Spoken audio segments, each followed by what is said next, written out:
Hi friends, ఎలా ఉన్నారు? ఒక రైతు ప్రతిరోజు 2 కుండల్లో నీళ్లు మోసేవాడు. ఆ 2 కుండల్లో ఒకటి సరిగ్గా ఉండేది. ఇంకొకటి మాత్రం పగిలిపోయి నీరు కారుస్తూ ఉండేది. అయితే ఒకరోజు ఆ పగిలిన కుండ బాధలో ఇలా చెప్పింది: "ప్రతిరోజు నీవు నన్ను మోస్తున్నావు. కానీ నా వల్ల నీకు ఎటువంటి ఉపయోగం లేదు. నేను నీటిని నిలుపుకోలేకపోతున్నాను" అని రైతుతో చెప్తూ బాధపడింది. అయితే ఆ రైతు నవ్వుతూ ఇలా అన్నాడు: "నీ పక్కన చూసావా ఎన్ని పూలు పూసాయో? ప్రతిరోజు నీ కారిన నీటి నుంచే ఈ పూలన్నీ పూసాయి. నువ్వు నీకున్న లోపాన్ని ఒక శాపంగా చూసావు. అదే లోపం ఈ పూల చెట్లకి ఒక వరంలా మారింది" అని రైతు ఆ పగిలిన కుండతో అన్నాడు.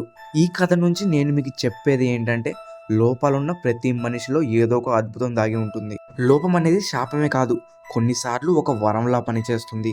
ఇప్పుడున్న జనరేషన్లో అందరూ పర్ఫెక్షన్ కోసం వెతుకుతారు. నిజంగా చెప్పాలంటే ఈ లోకంలో ఏది పర్ఫెక్ట్గా ఉండదు. అది వస్తువు అయినా సరే, మనిషి అయినా సరే. ఫైనల్గా నేను మీకు చెప్పేది ఏంటంటే, your floss to have a purpose. అంటే మన లైఫ్లో ఏం జరిగినా, మనం తెలిసి తెలియక చేసిన తప్పుల నుంచి మనలో ఉన్న లోపాల వరకు, వాటన్నిటికీ ఖచ్చితంగా ఒక పర్పస్ అనేది మాత్రం ఖచ్చితంగా ఉంటుంది.